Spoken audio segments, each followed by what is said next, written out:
Cynthia Robertson here. And the last couple of videos, we were talking about critical inner dialogue and what to do with that.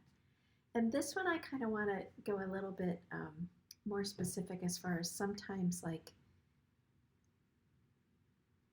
I was worrying. My head was so busy with worry. And I kind of see, and I think a lot of people kind of grew up with thinking that worry means that you love people. Like if you're not worrying about them, then you don't really love something or someone. And I kind of went with that idea, until I met some people who were kind of like, it's a waste of time, and all it does is bring, it robs us of the present moment. It doesn't fix anything. It actually makes us more anxious, more tired, you know, more fearful.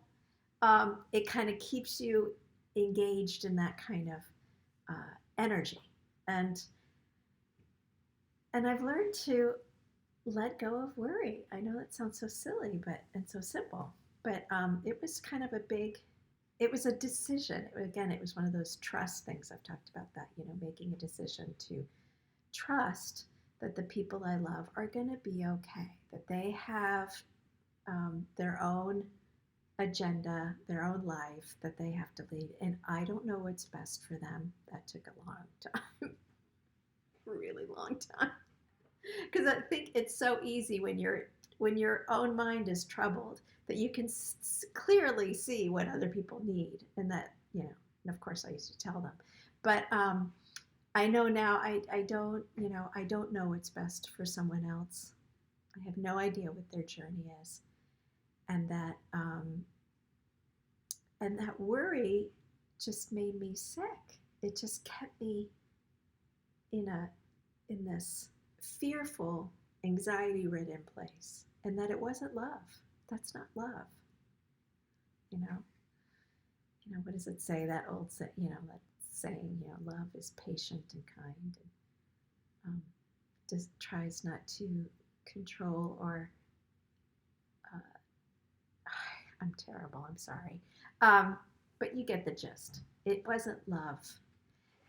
What I needed to look at is the fact that it gave me a sense of control. I thought if I worried about people, that I had some sort of sense of what was going to happen to them.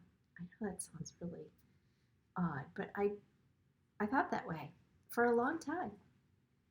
And so letting it go, not worrying about people, and separating that from love,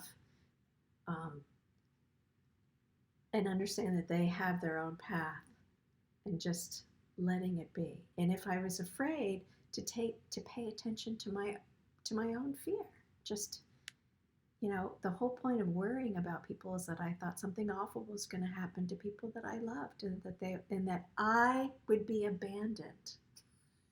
That was the key. It was more selfish than really loving, because it was still really all about me and how losing them would affect me. So if I could worry about you and tell you what to do, then that gave me this sense of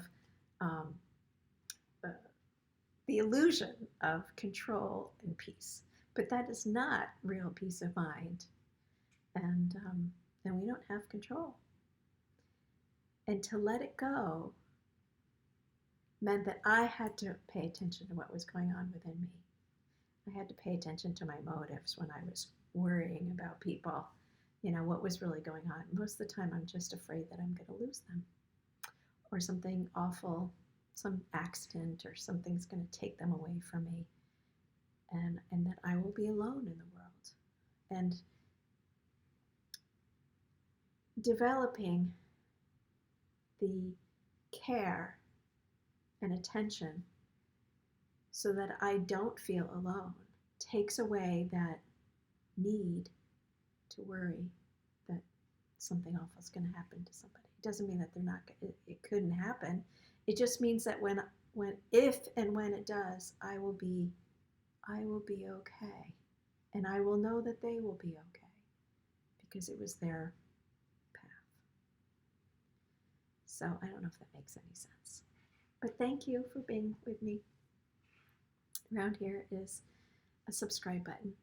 It just lets you know that when the videos are up, if you like these, especially since I seem to be doing a lot of them in little series. So you can kind of get them all together.